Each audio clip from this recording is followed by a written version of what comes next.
Introductions are one of the great opportunities for students to demonstrate their creativity and their broader understandings of the topic that they are studying. Sure, students might use the prompt as one way to construct an introduction, but another way is to really focus on the background knowledge of your topic. You'd start with the attention grabber. It often is its own creation. Sometimes it's useful to even save it to the end. In this case, though, I think we can begin with it and build from there. And so as we think about the attention grabber, we kind of run through a list of ideas. Maybe we could think about, like, is there a good story that we could tell in just a couple of sentences to introduce the topic?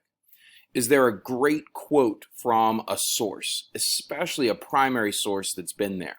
I think we might be able to use something like Boccaccio's Decameron as an example here. Are there statistics or facts that are really going to capture our audience's attention? And in this case, I think that's the best way to go. We could definitely use a statistic about how many people died during the Black Death. And so we might start off with something like,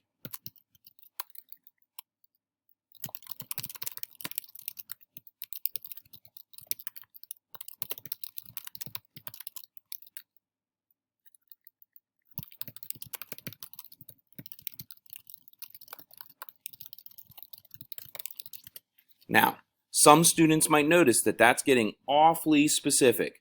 We're beginning with a fact that really could probably fit in our body paragraph. And that is true, and it's where we need to be careful.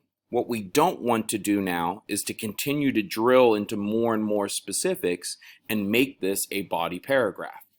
Instead, we need to use this general fact to launch out into the background knowledge. And so perhaps what we focus now on is this idea of medieval Europe, right? Europe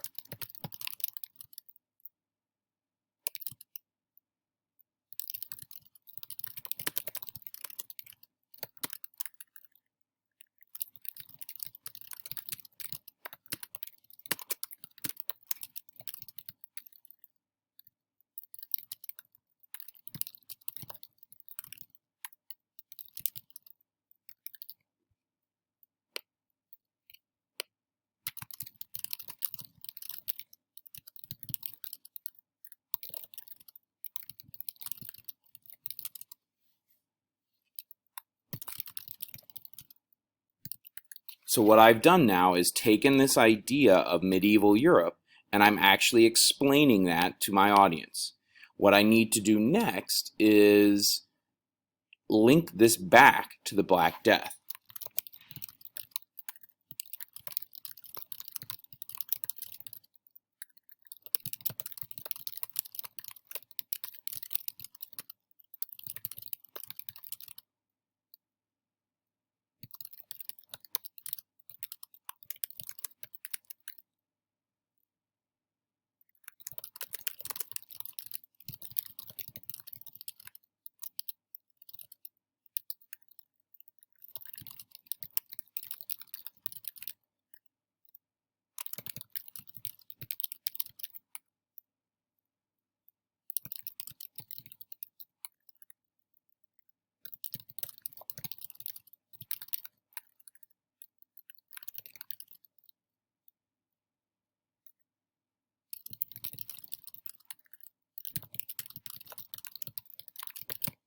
And so I now end with my thesis. Notice that after that background knowledge, I use a few transition sentences to really narrow myself down into the idea of change and how the Black Death was a turning point in that change. And what's key is that this is linking both to our lesson essential question and our unit essential question.